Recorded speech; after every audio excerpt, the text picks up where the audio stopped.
Welcome everyone back to the channel, and like AEW Dynamite, we are not live here today for the AEW Dynamite post-show review. So let's get right into it. First match on the card was Christian Cage versus Matt Sydal, and these two had a good match. I think these two have great chemistry, and their match was again another compelling match in Christian Cage's career here in AEW and his match history. His win against Kazarian, his win against Powerhouse Hobbs, and now his third win against Matt Sydal. And the result was to be expected, but the match itself was really good. I wish it went a little bit longer, but you can't complain. Now, Ricky Starks came out, and that's to set up the assault from Team Taz, which was Hook, Brian Cage, and of course Powerhouse Hobbs. But the Hangman comes back out, and he's attacking Team Taz. And, you know, it really didn't go to plan as Brian Cage powerbombed Hangman Adam Page and Team Taz stood tall. So right now we haven't seen this turn from Brian Cage. It looks like maybe Brian Cage will go into Double or Nothing with Team Taz as Hangman challenged Brian Cage to go into Double or Nothing without Team Taz. And Cage has not stepped up to the plate, but you know, we still have that Friday Night Dynamite next week until we get to Double or Nothing. So the next match is the Varsity Blondes. They actually have a promo, and man, they were really good on the mic. They really drove home that they had respect for the Young Bucks and no longer have that respect for them. It's something that's been very prevalent throughout each challenge against the Young Bucks is that, oh, we've had respect for these guys, and now that they've turned heel, now that they've become these just interesting characters, they lost respect for them.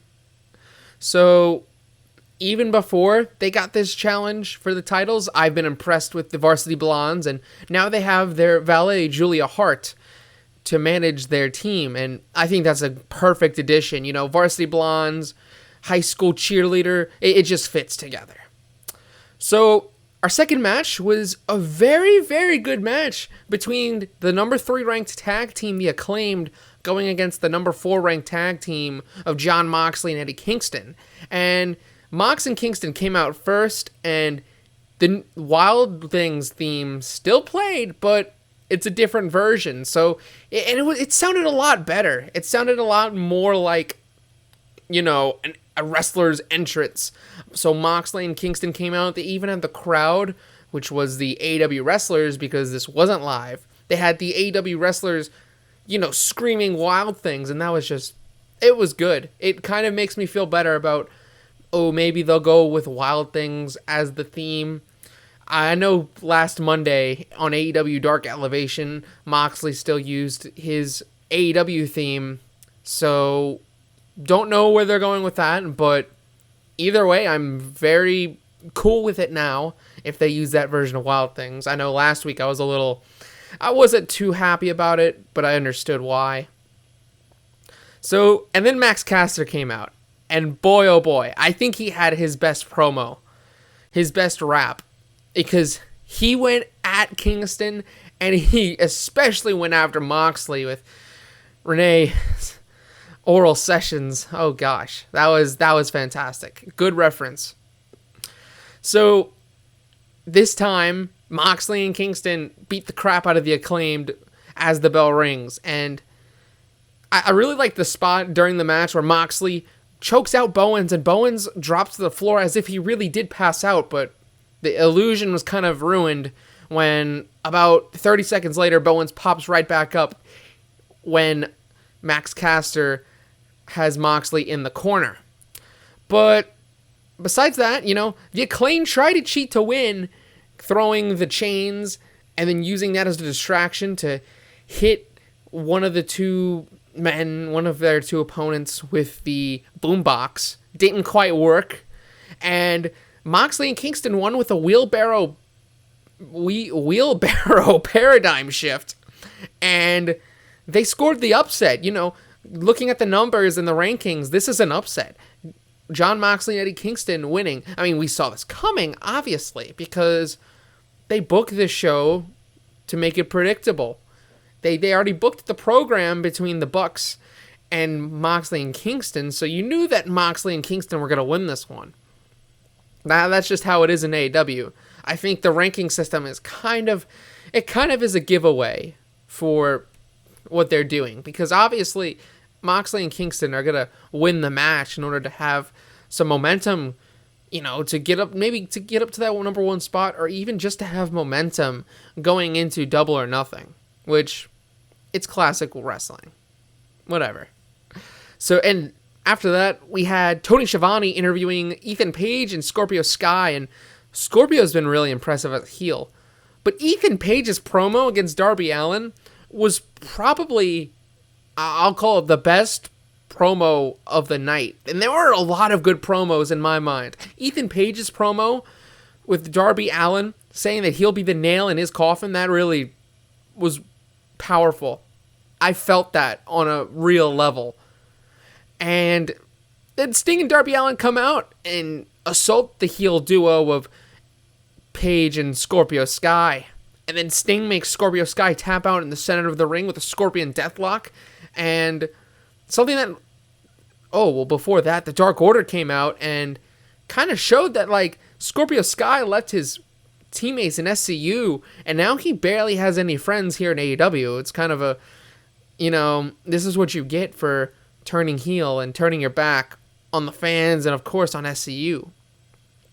But something we would learn is that Scorpio Sky and Ethan Page are going to be facing Sting and Darby Allin at Double or Nothing in a tag team match. And the AEW commentary team really made it a point to make people know that this is going to be an in-ring match, Sting's first in-ring match in 6 years. So that's going to be a very exciting one to see. I don't know if it's been 6 years. I think it's been 7. But who am I to judge? They looked it up. I didn't. So after this, we had another promo, this time with the Pinnacle. And I love the intensity of the Pinnacle. I'm almost ready for them to move on from this. I'm not as excited for the Stadium Stampede match as I was for the Blood and Guts match, because I think the Pinnacle, although I get it, I think the Pinnacle really need to move on, because their intensity is what they need. And I agree wholeheartedly with what Dax Harwood said about how these guys need to get away from going against the Inner Circle and looking to capture the titles in AEW. And hopefully that's the next step. I know they might lose. They probably will lose a Double or Nothing to not split up the Inner Circle. But still, come on. We need to move on. That's just a personal opinion. I'm not opposed to the match. I think the match is going to be a great one between these two teams. They have good chemistry, especially given the Blood and Guts match. But, guys, we need to promise something. Please don't have your expectations through the roof for this Stadium Stampede match. That's what ruined the Blood and Guts match for a lot of people, is that the expectations were a little too high and they couldn't really deliver, as well as the ending spot, with Jericho obviously going through a not so metal stage. But, come on, guys. What were you expecting? Jericho to die? That's not what we need. So, after the Pinnacle promo, Hikaru Shida, in what feels like the first match in forever, faces Rebel. And I didn't even realize this until the commentary team said it, but this coming Sunday will be 1 year that Hikaru Shida's held the AEW Women's Championship. And man, I know the title reigns felt long, but I didn't know it was this long. And they're even celebrating Hikaru Shida's reign next week on Dynamite, which makes me think that Hikaru Shida may be losing the title at Double or Nothing to the Dr. Britt Baker. So back to the match, Shida put on the glove that Britt Baker would before, Britt Baker applies the lockjaw. That was interesting to see, as Hikaru Shida doesn't have a lot of personality on the show, given the cultural disconnect, the lack of, coherent English that Hikaru Shida can figure out. She did say the word asshole last Monday on AEW Dark Elevation, but that remains, we'll just pretend that didn't happen. I brought Dr. Britt Baker is definitely one of the most polarizing women on the AEW roster. And so, Britt Baker, I think it's her time next Sunday at Double or Nothing. But again, back to the match.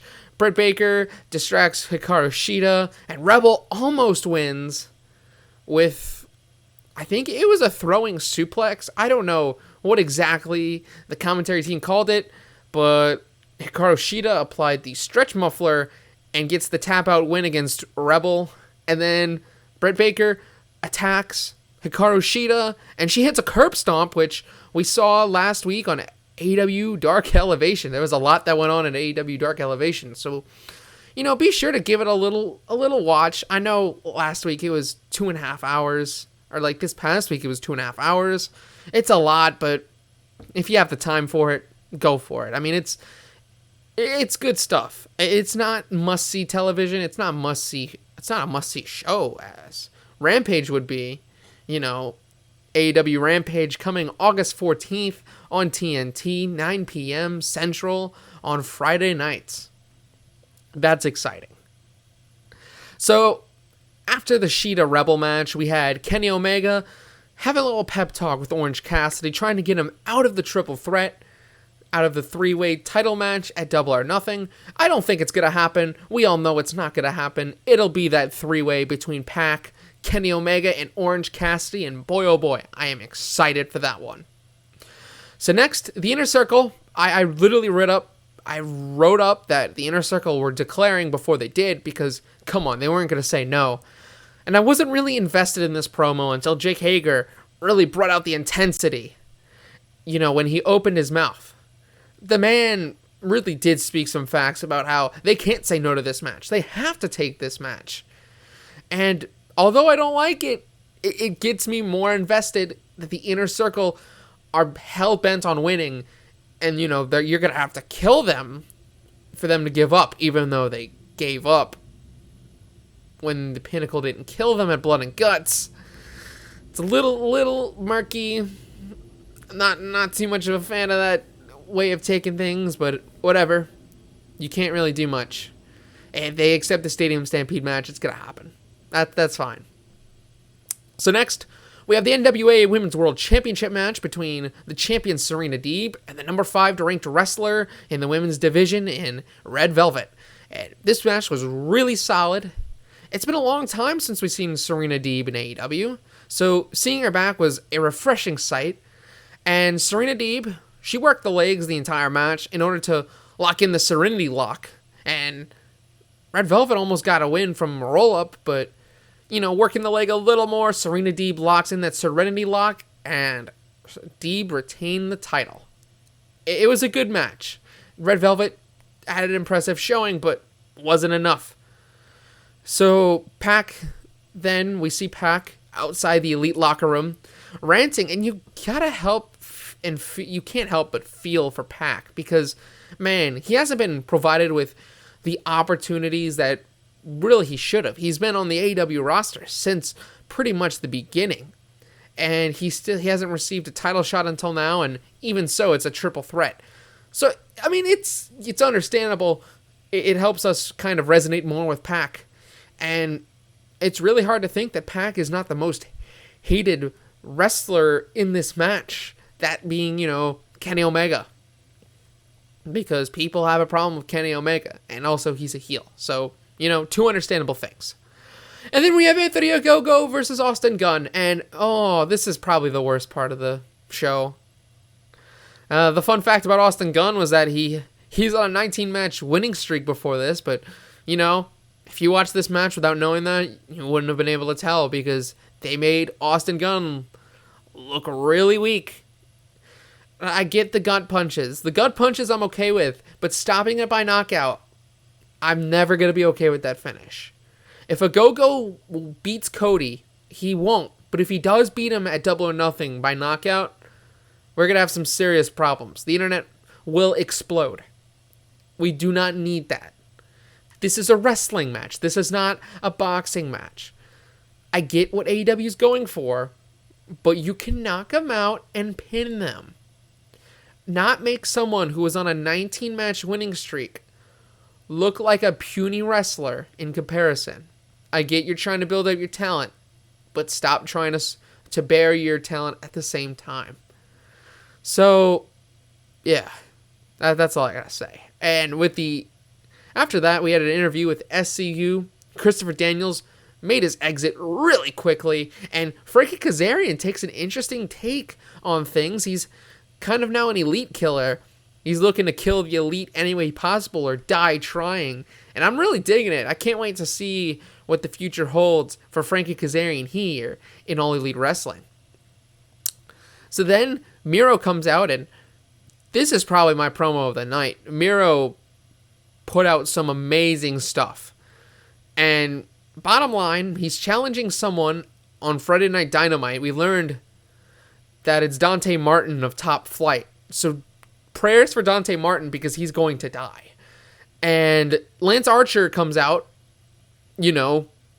intimidated, kind of stakes his claim for why he deserves the TNT Championship as he faced Cody in the finals of the TNT Championship tournament, which, good point. And then Miro out here calling out Lance Archer, calling out Jake the Snake, and I was here for it. It was just awesome to see. And this really showed me that Miro is much better on the mic than I originally assumed. I thought Miro wasn't that good on the mic, but really tonight showed that Miro is fantastic on the mic, and he should have been given more opportunities when he was with WWE. But that's what happens when you're under the Federation.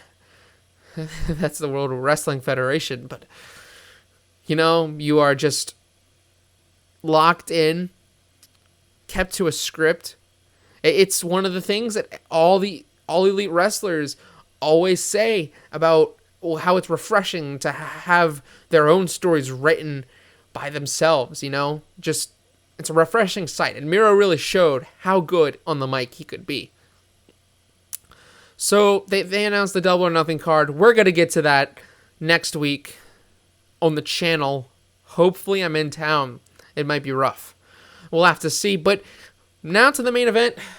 We are good on time. The AEW World Tag Team Championship match between the champions, the Young Bucks, and the number one contenders, the Varsity Blondes. Now, it started off really hot for the Varsity Blondes. They were off to a hot start to the point where the Young Bucks were forced into a couple of, unforced errors, tripping over the apron and just straight up being outworked by the Varsity Blondes. But, the Young Bucks are so talented that they were able to get back the momentum. It's a game of runs kind of in this match. I like the stories that AEW tells because it is kind of sports-based. It really calls back on, basketball, a game of runs. The beginning, the Varsity Blondes had a run, and then the Young Bucks take it back. And some couple of highlights, Nick Jackson walking the ropes. I think that could be calling out El Phantasmo of the Bullet Club because it was very, very eerily similar. And I know the WWE fans say that's the Undertaker's move, but, pay attention to the other promotions. And, El Phantasmo, he really makes that move his own. He's performed it last week on Impact's Under Siege event. The Thursday before that on Impact Wrestling on Access TV. I mean, ELP has been doing it even before Impact. He's been doing it in New Japan. So I'm wondering if that was a subtle slight at the Bullet Club in New Japan Pro Wrestling. But anyways, I mean, this was a great match. Copy and paste what I said earlier about the Varsity Blondes because they were impressive once again. And again, I love Julia Hart. Just her pairing with the group really, really makes this team feel complete. And the whole, where the match really changed was Nick Jackson spraying the cold spray into the eyes of Brian Pillman. And good for Julia Hart in pointing out, Matt Jackson also had the cold spray. But Matt Jackson ends up spraying Julia Hart in the face, which that was something. And then Matt Jackson in the end makes Brian Pillman submit with the Sharpshooter. And I like how the Young Bucks win with different moves. It could be the Meltzer Driver. It could be the BTE Trigger. And as you can see from this match, it could be from the Sharpshooter. And Moxley and Eddie Kingston come out and confront the Young Bucks, lay them out, choke them out in the center of the ring, and take their shoes. And what a perfect ending for Dynamite, as, you know, the Young Bucks, they love their wealthy things, and Moxley and Kingston stripped them of their wealthy things.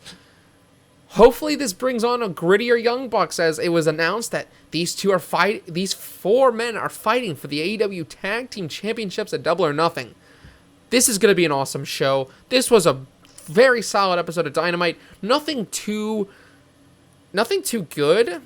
I mean, it was all pretty good, but it was nothing too outstanding. You know, it's a step down from last week and the week before, but, you know, 2 weeks ago was Double or Nothing. Last week we had Nagata versus Moxley, Young Bucks versus SCU. It was a lot of emotion going on. This was a step down, but it's a great way to set up things 2 weeks before Double or Nothing. And that's it for this video. We'll be back. We might be back for Dynamite review. As you may have heard, Dynamite's going to be next Friday. I'm probably not going to be in town for that. I'm a little unsure of how I'm going to put out my predictions for Double or Nothing.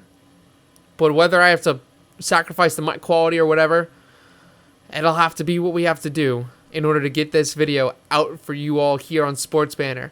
So, until late next week for wrestling, I've been Bryce, and you've been watching Sports Banter for AEW. Sayonara.